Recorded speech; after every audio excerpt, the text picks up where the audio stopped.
Primeiro, os nutrientes podem afetar todas as etapas de sinalização e assim têm o potencial de regular ou alterar as adaptações do treinamento. Guardem bem isso, que eu vou mostrar um quadro seguinte que vai ajudar muito vocês.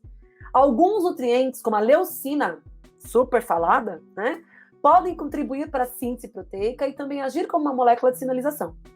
O glicogênio muscular, as citocinas, os radicais livres e vários marcadores inflamatórios gerados durante o exercício também podem agir como moléculas de sinalização para adaptação. Olha quanta informação importante. Por quê? Olha só. Peraí, que tem alguém me perguntando aqui. Deia, se a planilha de treino tiver tudo junto, treino aeróbico... eu vou falar, Deia, fica calma aí. Não é crossfiteira, né? É um problema quando a gente tem tudo junto. Mas eu vou explicar. Segura as pontas aí, minha gente. Eu vou chegar lá. Tá? Segura aí, Deia, eu vou te explicar. Então, olha só. Por que tudo isso é tão importante, gente? Olha isso. Olha que quadro lindo. Se eu coloco o meu atleta para treinar com baixa disponibilidade muscular de glicogênio, então, de repente, eu optei por uma estratégia train low. Ele está numa fase de preparação e eu quero gerar uma melhora de resposta e adaptação. Lembra que eu falei que os nutrientes ou alguns sinalizadores bioquímicos melhoram a adaptação do treino? Então, se ele trabalha, se eu conseguir colocá-lo a treinar com baixo estoque de glicogênio muscular, eu gero uma sinalização molecular mediada por AMPK e P38 MAP quinase, que vai durar minutos ou horas. Lembra desse primeiro quadro que eu botei lá no começo, segundo slide da aula? Isso vai levar uma maior formação de mitocôndrias, consequentemente, uma resposta de adaptação que aumenta a oxidação de gordura e melhora da capacidade aeróbia. Se vai melhorar a performance de endurance, a gente ainda não sabe, mas vai potencializar a resposta de adaptação. Então, é só pensar assim, poxa, se eu faço um treino aeróbio e esse treino aeróbio gera a formação de mitocôndrias, se eu escolher uma estratégia nutricional que potencializa essa formação de mitocôndrias, ou seja, potencializa a resposta de adaptação do treino, isso é fenomenal. Vocês estão me acompanhando, gente? Bota assim aí no chat. Se estiverem me acompanhando, por favor. Tá? Então, vejam que a estratégia nutricional de reduzir o glicogênio muscular, ela vai ajudar a modular a resposta de adaptação. Guilherme Rosa, você tá aí, gatinho? Você me segue, né? Meu fantasma. Então, se eu faço a redução do glicogênio muscular, né? E gera uma resposta de adaptação, não necessariamente, eu sou acelerada mesmo, Rê. Não necessariamente eu vou ter melhora da performance, mas eu vou ter uma boa melhora da adaptação gerada pelo próprio treinamento de endurance de baixa intensidade, tá? Olha aqui as vias de sinalização. Baixo glicogênio muscular lá em cima, né? Junto com o exercício, eu tenho ativação das AMPK quinases. A AMPK estimula a glicólise, estimula a oxidação de gordura, estimula a captação de glicose pelo músculo esquelético, estimula a lipólise, oferecendo substrato ATP a partir de gordura e potencializa a PGC1-alfa. Quem é o fator de transcrição gênica que faz o quê? Biogênese mitocondrial, potencializa a formação de novas mitocôndrias. E aí, eu vou deixar uma outra informação para vocês ficarem com vontade de comprar meu curso de intestino. Olha só, o butirato produzido no intestino é um sinalizador intracelular de PGC1-alfa para também fazer biogênese mitocondrial. Como que a gente produz butirato no intestino? Consumo de fibras, consumo de carboidratos não digeríveis, polifenóis, cacau, um monte de alimento da dieta, consegue aumentar a produção de butirato, e esse butirato é um sinalizador produzido pelo intestino que vai lá no músculo esquelético e potencializa a biogênese mitocondrial. Então, se eu tenho a estratégia de reduzir glicogênio muscular associada ao treino de baixa intensidade e eu potencializo o consumo de alimentos que produzem butirato no intestino desse paciente, eu estou modulando a resposta de adaptação desse treino, potencializando a resposta adaptativa. Poxa, André, mas eu vou ganhar a medalha de ouro, vou melhorar a performance, assim? A gente não sabe, mas a gente sabe que a gente consegue modular a resposta de adaptação e isso já é um grande passo para, consequentemente, de forma crônica, esse paciente vir a ganhar performance. Isso é lindo, isso é maravilhoso, né? Isso é fantástico. Gente, vocês veem que eu sou muito apaixonada pela nutrição esportiva, né? Aí eu me empolgo. Então, deu para entender essa parte, gente? Ó, em relação... Se eu reduzir o glicogênio muscular, se eu aumentar o conteúdo de butirato no intestino, eu consigo ativar essa via da MPK para garantir a ativação de PGC1-alfa e formar novas mitocôndrias, que é uma resposta de adaptação do treino, tá? Bom, mas aí a gente tem outras formas de modular Eu me perco às vezes, gente, porque eu sou meio DDA, né? Eu vou olhar no chat, eu olho aqui, aí vira uma bagunça. Mas o povo já me conhece, então tá tudo certo. E existem outras formas de a gente modular essa resposta de adaptação. Por exemplo, a ingestão de proteínas, né? A ingestão de proteínas, ela faz o quê? Não pisca mesmo não, Lorena. Não pisca os olhos. Eu até tento, gente, dar uma pausazinha pra vocês respirarem. Mas não pisca os olhos, hein? A ingestão de proteína pode ser também uma forma... É a verdade, gente, o nutriente mais estudado em relação a toda essa sinalização intracelular. Ela gera uma sinalização molecular. Quando a gente come proteína, ela gera uma sinalização molecular que pode estimular a síntese proteica, ativar células satélites e proteínas de reparação, que podem gerar maior recuperação e hipertrofia muscular. O que a gente tem? A ingestão de leucina das proteínas ativa a sinalização celular, que dura minutos e horas de mTOR. Esse mTOR ativado durante dias vai gerar ativação para a síntese proteica através da ativação de células satélites e da reparação desse músculo. Eu tenho um ganho de recuperação e da hipertrofia muscular. Então a gente não ganha músculo amanhã. Lembra o primeiro slide que eu botei lá? Performance você ganha da noite pro dia? A gente precisa de semanas de treino e de estratégias nutricionais que conversam com esse treino. Então, uma das formas da gente potencializar a resposta de adaptação para ganho de músculo, por exemplo, ou acelerar o processo de recuperação, é ingerindo proteína. Essa aqui é a forma mais clássica, que todo mundo conhece, que se fala demais de proteína e leucina no ganho de massa muscular. Mas a gente precisa entender que isso aqui não está relacionado só a ganho de massa muscular, mas está também relacionado à recuperação do meu atleta das sessões de treinamento, tá? Bom, olha que coisa mais linda. Quando a gente pensa na questão da leucina, a gente tem essa sinalização mediada principalmente, olha, por mTOR. Então tem leucina aqui do lado de Resistance Exercise, olha só. A gente tem ali treino de força, né? Então eu tenho ali associado com a ingestão de leucina, que vem das proteínas, tem ativação de mTOR, ativação de P76K, 4BP1, e eu tenho aumento da translação celular, ou gênica, né? Que vai fazer então a proliferação de células para formação para hipertrofia muscular. O que pode comprometer esse ganho de massa muscular? Olha só, miostatina, que é um fator que gera ativação de genes de degradação muscular, a inflamação de baixo grau e as contrações contínuas. Por exemplo, o treino de endurance, né, que tem contração contínua, a gente não ganha músculo fazendo treino de endurance, né? Por quê? Porque não é uma resposta de adaptação ao treino de endurance. A gente ganha força fazendo, a gente ganha músculo fazendo treino de força, né? Então, só fazendo um detalhe aqui, o que inibe essa via aqui de forma, uma modulação negativa da adaptação do treino de força, por exemplo, é a ingestão de álcool. O álcool inibe toda essa via de ativação por mTOR, porque ativa lá os fatores genéticos de regulação gênica que são relacionados com a atrofia muscular. Então, a ingestão de álcool, ela é uma modulação negativa, ou na verdade ela impede na resposta de adaptação do treino de força, que seria toda essa sinalização mediada por mTOR. Assim como a leucina tem esse efeito positivo na adaptação do treino, né? Eu ingeri leucina, eu ingeri proteína, eu tenho essa resposta positiva na modulação do treino de força, na adaptação do treino de força, o álcool tem uma resposta negativa na adaptação do treino de força, tá? Então eu dei um exemplo de resposta adaptativa do treino de endurance e do treino de força. A gente tem que falar também da questão dos antioxidantes. Alguém perguntou aqui sobre a questão dos antioxidantes. Enquanto eu uso antioxidante, eu sei que, não sei o que lá, né? Olha, Leandro, poxa vida, tá me perguntando o que seria mTOR, AKT, são sinalizadores bioquímicos. Urgente o livro de bioquímica. Urgente, bioquímica do exercício. É nutricionista, quer trabalhar com... Se você não for nutricionista, tá perdoado, tá, Leandro? Mas se é nutricionista, tem que entender das vias bioquímicas do exercício, tá bom, galera? Bom, qual é a outra adaptação que a gente pode ter negativa em relação ao exercício físico? Os antioxidantes. Então, os antioxidantes isolados, por exemplo, suplementos de vitamina C, eles podem impedir a sinalização mediada pelo exercício, que seria a redução de PGC1-alfa, NRF1, TFAM, fator de crescimento mitocondrial, citocroma C, expressão de GUT4 e de outras enzimas antioxidantes. Então, eu tenho inibição. Por que acontece? Quando eu faço treino, todos esses nutrientes eles estão ativados. Quando eu faço treino, todas essas vias bioquímicas eles são ativadas.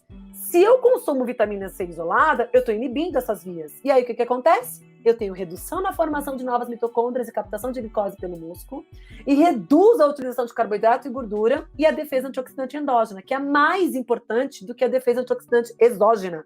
O mais importante é eu ter uma capacidade endógena de me defender contra a produção de radicais livres, que é importante para a adaptação do exercício físico. Quando eu penso em exercício, para melhorar a performance, eu preciso ter estresse oxidativo e inflamação. O que não pode é que esse estresse oxidativo e essa inflamação fique de forma crônica. Porque se ficar de forma crônica, isso pode levar a uma queda de performance, possivelmente imunossupressão, ou até mesmo lesão, ou até mesmo overtraining, tá? Então é muito importante que a gente consiga aumentar a nossa capacidade endógena de antioxidante. A gente só faz isso pela alimentação, tá? Então, olha, os antioxidantes, eles podem cancelar os efeitos benéficos do exercício. Então, a gente perde a adaptação do treino e prejuízo na performance esportiva. Então, gente, por favor, principalmente atletas de endurance, que adoram ficar tomando polivitamínico, que adoram ficar tomando uma vitamina C isolada, não façam isso, porque muitas vezes vocês estão inibindo tudo aquilo que vocês estão ganhando com o treino. A mesma coisa eu falo para os meus atletas, não tome álcool depois do treino, tá perdendo tudo que treinou. Não tome vitamina C depois do treino, vai estar perdendo tudo que treinou. Não fica tomando polivitamínico à torto e direito, sem nenhuma recomendação, tá perdendo tudo que treinou. Quando a gente fala assim pro atleta, ele entende, porque ele não quer perder performance. Eu tenho um paciente crossfiteiro que esses dias me mandou uma mensagem assim: Nutri, será que eu posso tomar uma Coca-Cola de vez em quando? Porque você falar pra mim que eu vou perder 0,5% da minha performance, eu não vou tomar essa Coca-Cola. Então o atleta funciona muito assim, né? Se a gente falar que ele vai perder performance, nossa senhora, é fantástico, né? Alimento não. Ó, alguém tá perguntando da cúrcuma aqui. Alimento não tem esse efeito, tá? De inibição da resposta à adaptação. Mas cuidado, porque a cúrcuma é altamente antioxidante e anti-inflamatória. Eu vou falar dela ainda, tá? Lá um pouquinho mais pra frente. Fica aí, gente. Tem muita coisa ainda, ó. Tem muita coisa pra falar aqui. Parece que vocês não me conhecem. Tem muita coisa pra ser discutida aqui ainda. Mas o alimento não. O alimento não tem esse efeito, tá? De inibição. É só o suplemento isolado mesmo, tá? Só o suplemento em cápsula, isolado, tá bom? Bom, os antioxidantes, eles são... Desculpa, os radicais livres, o óxido nítrico, a ânion superóxido, o radical hidroxila, eles são importantes para a resposta de treino. De forma aguda, né, eles vão fazer com que a gente faça biogênese mitocondrial, aumenta a nossa capacidade endógena antioxidante, aumenta a sensibilidade à insulina e até mesmo é um sinalizador para o ganho de massa muscular. Então, o estresse gerado por exercício ele é importante. Eu não posso ficar inibindo o estresse oxidativo assim a torto e direito. Para atleta, o estresse oxidativo é importante. O que não pode é esse estresse oxidativo ficar persistente ou de forma crônica. Então, eu tenho que... E também não posso ficar inibindo, né? Porque, olha só, se eu trabalhar com anti-inflamatório, por exemplo, medicamento anti-inflamatório, eu estou inibindo a resposta de treino, né? Também é uma outra forma de inibir a resposta de treinamento, porque eu estou inibindo demais a inflamação e o estresse oxidativo. Mas, de forma aguda, o estresse oxidativo e a inflamação, eles potencializam o ganho de performance. Então, o que eu preciso pela nutrição é modular isso e não ficar inibindo o tempo inteiro, tá? Então, cuidado com essas suplementações extremamente inadequadas que a gente vê por aí. Ó, a suplementação aguda de antioxidantes imediatamente antes ou durante o exercício pode exercer efeitos benéficos, como retardo da fadiga e aceleração da fase de recuperação. Coloca aí para mim no chat, quando que vocês fariam uma suplementação aguda de antioxidante? Quando que vocês usariam uma suplementação de vitamina C, por exemplo? Tá? Eu não vou responder agora. Mas quando que vocês usariam uma suplementação de vitamina C isolada? Ou, de repente, uma Tart Cherry, que a gente vai falar dela mais pra frente. Quando que vocês usariam isso? Tá? Porque, olha só, eu disse pra vocês que, de forma... Ela pode inibir a resposta adaptativa de treino. Mas quando que eu poderia usar uma suplementação aguda? Ó, já tem gente respondendo, ó. Eita, tô bem feliz, hein? Muito bom, isso! Tá ganhando, é que eu não tenho nada para dar hoje, né? Porque eu daria alguma coisa para quem respondeu. Pré-competitivo, competitivo principalmente, hein, gente? Nem tanto pré-competitivo não, porque no pré-competitivo a gente ainda quer adaptação. No período competitivo, onde eu não quero mais resposta de adaptação. Na transição poderia ser também, tá? Mas especialmente na fase competitiva, e eu diria ali nas 2 últimas semanas antes de uma competição, eu começo a entrar com a suplementação isolada antioxidante. Mas nas fases de preparação, nas fases onde eu quero que a resposta de adaptação aconteça, a gente não usa antioxidante isolado. Tudo bem? Se eu ver nutricionista por aí usando antioxidante isolado, falar que foi eu que falei, tá errado, hein, gente? Não é. Tá? É no período competitivo. Cuidado com o pré-competitivo, porque o pré-competitivo também a gente está querendo resposta de adaptação. Lembra que o exemplo que eu mostrei aqui para vocês são 5 semanas, tá? Dessas 5 semanas de intensidade alta, é a fase mais doída, intensidade alta, volume alto. E aí, essa fase, eu preciso gerar adaptação ainda. Então, na fase competitiva, eu diria no máximo 2 semanas antes a gente usaria, tá? Contudo, a suplementação crônica, olha só, a suplementação crônica, o cara toma isso no ciclo inteiro. Pode prejudicar as adaptações do treino gerada pelo estresse oxidativo, como a biogênese mitocondrial e a sensibilidade à insulina. Então, a gente não deve usar de forma crônica. Quando que a gente poderia usar em forma crônica? Mesmo sabendo dos malefícios que tem na resposta de adaptação. Quando o paciente não tem uma quantidade endógena adequada. E quando que o paciente não tem uma quantidade endógena adequada? Quando ele não consome frutas e verduras, por exemplo. né? Quando ele tem um consumo inadequado de frutas, verduras, né, fibras, quando ele tem um consumo inadequado de antioxidantes pela dieta, aí sim se justifica a suplementação. É como se fosse tampar o pano o sol com a peneira, sabe? Assim, a gente tampa o sol com a peneira. O cara não quer comer fruta e verdura, não gosta. E aí vem o nosso trabalho de educação nutricional. Não tô falando para substituir não, hein, gente, pelo amor de Deus, tá? O que eu tô dizendo é, quando o paciente tem uma baixa resistência pela alimentação, a única momento que justificaria talvez uma suplementação crônica seria nesse momento, tá? Então, é muito complicado, e claro, nesse paciente, não dá pra gente falar, vou trabalhar com antioxidante porque ele não come fruta e verdura. Numa determinada fase da tua orientação nutricional, você pode optar por isso, mas é nosso dever, nosso trabalho, ensiná-lo a comer fruta e verdura e colocar isso no plano alimentar de uma forma que seja agradável para ele, tá? E aí, então, uma alimentação antioxidante, né? Isso é o mais importante quando a gente pensa em atleta, tá? Olha, quando o atleta fuma é muito complicado, né, gente? É atleta e fuma, vou ter um ataque cardíaco. Não é atleta. Atleta que é atleta, atleta que quer competir, atleta que tem saúde não fuma. Aí complicou todo o barraco, tá? Bom, gente, o que eu quero falar para vocês? Olha só, o ganho de performance e desempenho não vem durante o treino. Só quando as cargas de treino são reduzidas e quando a fadiga reduz é que a performance acontece. Estar desconfortável é um sinal de que estamos em uma condição de crescer. Adaptação e desenvolvimento não acontecem quando estamos em conforto. Vou ler de novo. Ganho de performance e desempenho não vem durante o treino. Só quando as cargas de treino são reduzidas e quando a fadiga reduz é que a performance acontece. Estar desconfortável é um sinal de que estamos em condição para crescer. Adaptação e desenvolvimento não acontecem quando estamos em conforto. Eu preciso cansar, eu preciso estressar esse corpo. Eu preciso gerar dano muscular para que eu consiga ganhar performance. E por mais paradoxo que isso pareça, é assim que a gente ganha performance. A gente não ganha performance estando em estado confortável. Se você treina e não sente dor, você não treina. Se você treina e não se sente cansado, você não treina. Tá? Então é muito importante a gente pensar nessa questão quando a gente pensa em atleta. Por quê? A busca pelo conforto e pela inibição do estresse metabólico é contraproducente. Desde que modulado de forma adequada, para não gerar lesão e overtraining, fadiga, cansaço e desconforto precisam aumentar se o seu objetivo é desempenho. Tudo bem, galera? Então é muito importante a gente não ficar inibindo o estresse induzido pelo exercício, a inflamação induzida pelo exercício. Desde que monitorada e modulada para que esse atleta não entre em overtraining e não tenha lesões, esse desconforto é necessário para ganho de performance, que é o princípio da adaptação que a gente tem, ou o princípio da progressão para o ganho de performance, tá? Caiu? Será? Oh, meu Deus.